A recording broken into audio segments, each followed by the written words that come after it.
Class 11 অর্থাৎ একাদশ শ্রেণীর যে সমস্ত ছাত্রছাত্রীরা দ্বিতীয় সেমিস্টারে সংস্কৃত বিষয় নিয়ে পরীক্ষা দিতে চলেছ তাদের জন্য আজকে একটা খুব গুরুত্বপূর্ণ টপিক নিয়ে আলোচনা করব।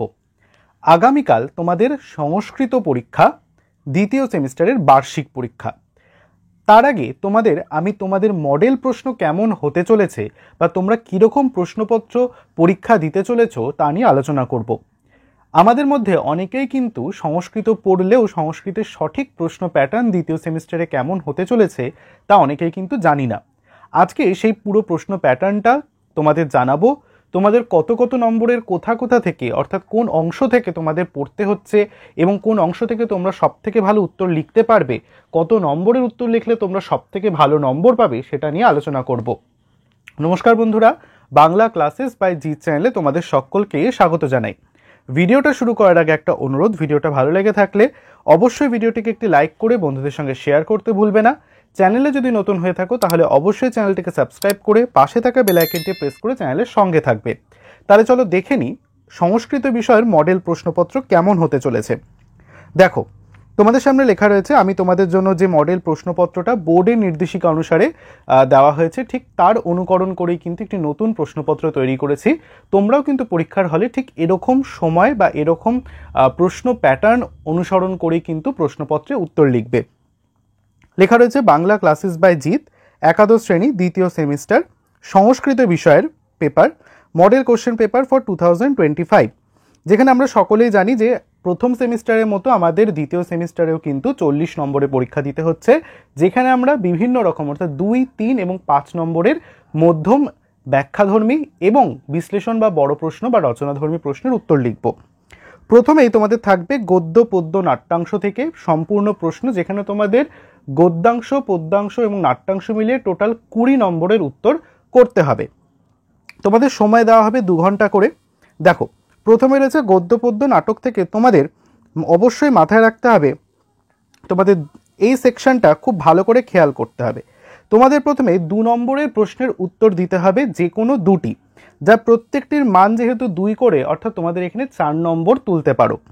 প্রথম প্রশ্ন দেখো বলছে, অর্থাৎ তোমাদের যে গদ্যাংশ রয়েছে, পদ্যাংশ এবং নাট্যাংশ, অর্থাৎ সেক্ষেত্রে প্রতিজ্ঞা সাধনম, ঋতুচর্যা এবং দানবীর কর্ণ, এই 3টে অংশ থেকে কিন্তু একটি একটি করে তোমাদের শর্ট প্রশ্ন 2 নম্বরে তুলে দেওয়া হবে, যেখানে তোমাদের মাত্র 2টি প্রশ্নের উত্তর করতে হবে, যেটা তুমি লিখলে সঠিকভাবে তুমি 4 নম্বর পেতে পারো। এখানে 1 নম্বর প্রশ্নে বলছে, প্রতিজ্ঞা সাধনম কাহিনীতে কার কোথায় যাত্রার কথা বর্ণিত হয়েছে। দ্বিতীয় প্রশ্ন, হেমন্ত ঋতুতে কোন 2টি অভ্যাস অনুচিত। 3 দাগের প্রশ্নে বলছে, ইন্দ্র কাদেরকে ফিরে যেতে বললেন। সন্ধে বিচ্ছেদ করো, সূর্য নৈব। এই যে 3টে প্রশ্ন, প্রত্যেকটির মান 2 করে, তোমরা যদি 2টো প্রশ্ন লেখো সঠিকভাবে তাহলে কিন্তু এখান থেকে 4 নম্বর পেতে পারো। এরপরে যে অংশটি রয়েছে সেখানে বলা হচ্ছে সংস্কৃত ভাষায় নিজের প্রশ্নগুলির উত্তর দাও। এই জায়গাটা খুব ক্রিটিক্যাল একটা জায়গা, ভালো করে বুঝবে।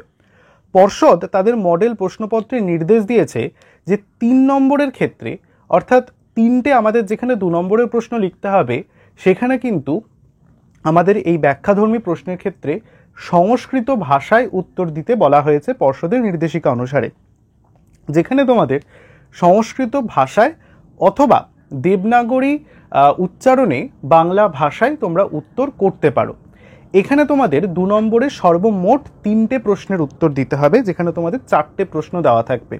প্রতিটি প্রশ্নের মান 2 করে, অর্থাৎ 3টে প্রশ্ন করলে তোমরা এখান থেকে 6 নম্বর পেতে পারো। দেখো, প্রথম প্রশ্ন বলছে, চিত্রার্পিতঙ্গা ইব তিষ্ঠতি। শ্লোকাংশটির কর্তাকে, তারা কি শুনে চিত্রার্পিতঙ্গের মতো দাঁড়িয়েছিল। প্রশ্নটা তোমাদের কোনো কোনো স্কুলে বলতে পারে বাংলায় লিখতে, আবার কোনো কোনো স্কুলে সংস্কৃত লেখারও কিন্তু নিয়ম চালু রয়েছে। যদি সংস্কৃতে প্রশ্নটা দেয় তাহলে এভাবে দেবে, চিত্রার্পিতঙ্গা ইব তিষ্ঠতি শ্লোকাংশস্য কর্তা ক, তে কিং শ্রুত্বা চিত্রার্পিতঙ্গা ইব তিষ্ঠতি স্ম। দ্বিতীয় প্রশ্ন বলছে, শিশিরে কীদৃশং খাদ্য গ্রহণম উচিতম, অর্থাৎ শিশির ঋতুতে কেমন খাদ্য গ্রহণ করা উচিত। তৃতীয় প্রশ্ন বলছে, শল্যঃ ক স কস্মিন রাজ্যে শাসনম অকরৎ, অর্থাৎ শল্য কে ছিলেন, তিনি কোন রাজ্যে রাজত্ব করতেন। 4 দাগের প্রশ্নে বলছে, সায়ং সময়ে ভগবান ভাস্কর কুত্র জিগমীষু ভবতি, তদা তস্য বর্ণ কীদৃশ আসিত, সন্ধ্যাবেলা ভগবান ভাস্কর কোথায় গমনের ইচ্ছা করেন, তখন তার বর্ণ কীরকম হয়ে থাকে। এখানের থেকে যে 4টি প্রশ্ন দেওয়া রয়েছে তার মধ্যে থেকে যে কোনো 3টি প্রশ্নের উত্তর তোমরা যদি সঠিকভাবে উত্তর লিখতে পারো তাহলে কিন্তু এখান থেকে তোমরা 6 নম্বর তুলতে পারবে। চলে আসবো পরের অংশে।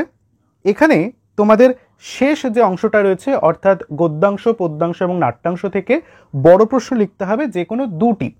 সেক্ষেত্রে তোমাদের 3টে অংশ থেকে অর্থাৎ প্রতিজ্ঞা সাধনম, ঋতুচর্যা এবং দানবীর কর্ণ 3টে অংশ থেকেই পাঠ্যাংশ থেকেই কিন্তু একটি করে বড় প্রশ্ন দেওয়া হবে। তোমরা যে কোনো 2টো পাঠ্যাংশ অবলম্বনে উত্তর লিখতে পারো। সেক্ষেত্রে আমার এখানে একটা টিপস তোমাদের জন্য থাকবে যে তোমরা যে কোনো 2টো অংশ, হয় নাট্যাংশ পদ্যাংশ বা নাট্যাংশ গদ্যাংশ বা পদ্যাংশ নাট্যাংশ বা পদ্যাংশ গদ্যাংশ, এভাবে করে যে কোনো 2টো যদি খুব ভালো করে পড়তে পারো তাহলে কিন্তু 2টো থেকে তোমরা অবশ্যই 10 নম্বর ভালোভাবে তুলতে পারবে। এখানে আমি কোন প্রশ্নগুলো রেখেছি, প্রতিজ্ঞা সাধনম পাঠ্যাংশটির কাহিনীর উল্লেখ করে গুপ্তচরের প্রধান সংকল্পটি দেবনাগরী লিপিতে লেখো। 2 দাগের প্রশ্নে বলছে ঋতুচর্যা পাঠ্যাংশটি সারমর্ম নিজের ভাষায় লেখো। এবং 3 দাগের প্রশ্নে বলছে দানবীর কর্ণ নাট্যাংশ অবলম্বনে কর্ণের চারিত্রিক গুণাবলীর পরিচয় দাও। আমি তো ইতিমধ্যে কিন্তু তোমাদের জন্য সংস্কৃত অংশ থেকে সম্পূর্ণ সাহিত্যের ইতিহাস এবং টেক্সচুয়াল পার্টের যে সাজেশন সেটা আপলোড করেছি। তোমরা না দেখে থাকলে দেখো, আই বাটনে লিঙ্ক আছে, তোমরা সেখান থেকে দেখে নিতে পারো। এই সমস্ত প্রশ্ন কিন্তু সেই সাজেশন থেকেই করা যাতে তোমাদের পড়তে সুবিধা হয়। বাড়তি কোনো এক্সট্রা প্রশ্ন দেওয়ার চেষ্টা করিনি, সাজেশনের মধ্যে থেকেই কিন্তু মডেল প্রশ্নপত্র তুলে ধরার চেষ্টা করেছি। এই প্রশ্নগুলো যদি তোমরা দেখে পড়ে যাও অবশ্যই কিন্তু উপকৃত হবে বলে আমার ধারণা। এখানে তোমাদের টেক্সট পার্টটা শেষ হলো। এবার আমরা আলোচনা করব সাহিত্যের ইতিহাস অংশ নিয়ে। দেখো, সাহিত্যের ইতিহাস অংশের বিভাজনটাও কিন্তু সেই একই রকম, 10 নম্বর। সেক্ষেত্রে কিভাবে 10টা বিভাজিত হয়েছে দেখে নাও। প্রথমেই নিচের প্রশ্নগুলির উত্তর দাও বলে একটি অংশ থাকবে, যেখানে তোমাদের সর্বমোট 3টি প্রশ্নের উত্তর দিতে হবে 2 নম্বর করে। অর্থাৎ এখান থেকে তোমরা 6 নম্বর পেতে পারো 3টে প্রশ্নের উত্তর সঠিকভাবে লিখলে। দেওয়া থাকবে 4টি প্রশ্ন। কি কি দেওয়া রয়েছে, বেদ কত প্রকার ও কি কি, মহাভারত কি, এর রচয়িতা কে, কবি জয়দেবের জন্মস্থান কোথায়, তার পদবী কি ছিল, এবং 4 দাগের প্রশ্নে বলছে মেঘদূতম কাব্যের উৎস কি। এই 4টে প্রশ্নের মধ্যে থেকে তোমরা যদি 3টে প্রশ্ন সঠিকভাবে উত্তর দাও তাহলে কিন্তু এখান থেকে তোমরা 6 নম্বর পেতে পারো। এরপরে রয়েছে যে কোনো একটি প্রশ্নের উত্তর দাও অর্থাৎ বড় প্রশ্ন, যেখানে তোমাদের বড় প্রশ্নের সাহিত্যের ইতিহাসের ক্ষেত্রে মান থাকবে 4 নম্বর এবং তোমাদের একটি প্রশ্নের উত্তর লিখতে হবে। তোমাদের সাহিত্যের ইতিহাস অংশে এবার 3টি অংশ রয়েছে। বেদের পরবর্তী 2টি খণ্ড অর্থাৎ যজুর্বেদ এবং অথর্ববেদ। দ্বিতীয়তে রয়েছে সংস্কৃত গীতিকাব্য, যেখানে আমরা পড়ছি জয়দেবের গীতগোবিন্দম এবং কালিদাসের মেঘদূতম। এবং আর একটা অংশ রয়েছে মহাভারত, এপিক বা মহাকাব্য। 3টে অংশ থেকে তোমাদের একটি করে প্রশ্ন দেওয়া থাকবে, তোমাদের যে কোনো একটি প্রশ্নের উত্তর করতে হবে। সেক্ষেত্রে তোমরা একটা টপিককে যদি খুব গুরুত্ব দিয়ে পড়ো, যদি তোমরা মনে করো তোমরা গীতিকাব্য পড়বে তাহলে গীতিকাব্য অংশটা খুব ভালো করে পড়ো, যদি তোমরা মনে করো মহাভারত পড়বে তাহলে মহাভারত অংশ থেকে যাবতীয় প্রশ্নগুলো পড়ে ফেলো, এবং যদি চাওবে বা বেদ থেকে লিখবে তাহলেও কিন্তু বেদের সমস্ত প্রশ্নটা তৈরি রাখতে পারো। যেহেতু তোমাদের একটা প্রশ্নের উত্তর লিখতে হবে এই অংশ থেকে, তাই যে কোনো একটা টপিক যদি তুমি ভালোভাবে পড়ে রাখো তাহলেই কিন্তু যথেষ্ট হবে। এখানে দেখো, প্রথম প্রশ্ন আমি বেদ থেকে রেখেছি, যজুর্বেদের শাখাগুলির সম্যক পরিচয় দাও।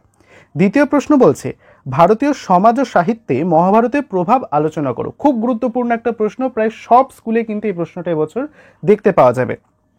তোমরা অবশ্যই কিন্তু পরীক্ষার পর কমেন্ট করে জানাতে ভুলবে না আমাদের দেওয়া সাজেশন এবং মডেল প্রশ্নপত্র থেকে তোমরা কোনো প্রশ্ন কমন পেয়েছো কিনা। 3 দাগের প্রশ্ন দেখো, বলছে মহাকবি কালিদাস রচিত মেঘদূত বিষয়ে সংক্ষেপে আলোচনা করো। এই 3টে প্রশ্ন 3টে অংশ থেকে কিন্তু তোমাদের তুলে দেওয়া হবে। তোমরা যে কোনো একটি প্রশ্নের উত্তর এখান থেকে করবে এবং তাতে তোমরা 4 নম্বর লাভ করতে পারবে। পরবর্তী যে অংশটা নিয়ে কথা বলবো সেটা হলো ব্যাকরণ অংশ। ব্যাকরণ অংশেরও পূর্ণ মান কিন্তু 10, যেখানে তোমাদের টোটাল 5টা ব্যাকরণ সলভ করে দেখাতে হবে, প্রত্যেকটির মান যেখানে 2 করে। প্রথম দেখো, বলছে বিনয় যুক্ত অক এর সন্ধিবদ্ধ রূপটি লেখো, এটি কোন সন্ধির অন্তর্গত। এরকমভাবে তোমাদের বিভিন্ন রকমের শর্ট কোশ্চেন দেওয়া থাকবে, যার মধ্যে থেকে তোমাদের 5টা শর্ট কোশ্চেন অ্যাটেন্ড করতে হবে। দ্বিতীয় প্রশ্ন বলছে সন্ধি বিচ্ছেদ করো বঞ্চয়তি এবং ভাবুক।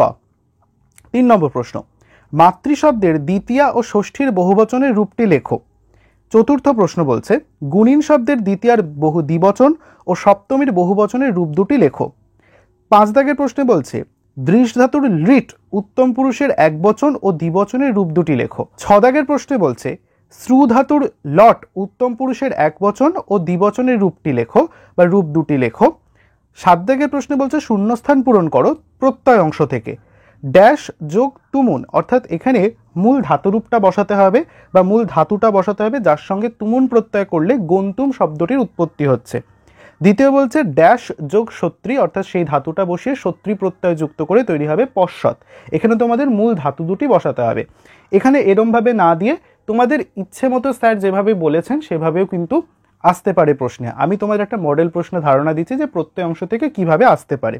দ্বিতীয়ভাবে দেখো প্রত্যয় নির্ণয় করতে দিয়েছে, যে প্রত্যয় গঠন করতে দিয়েছে। পঠ যোগ তব্য কি হতে পারে এবং সূর্য এই শব্দটির প্রত্যয় নিষ্পন্ন করো, অর্থাৎ প্রত্যয়কে ভেঙে দেখাও।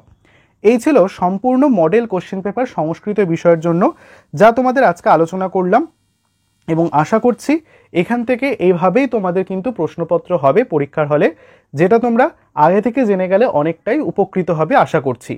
দেখা হচ্ছে তাহলে পরের ভিডিওটিতে। সকলে ভালো থেকো, টাটা।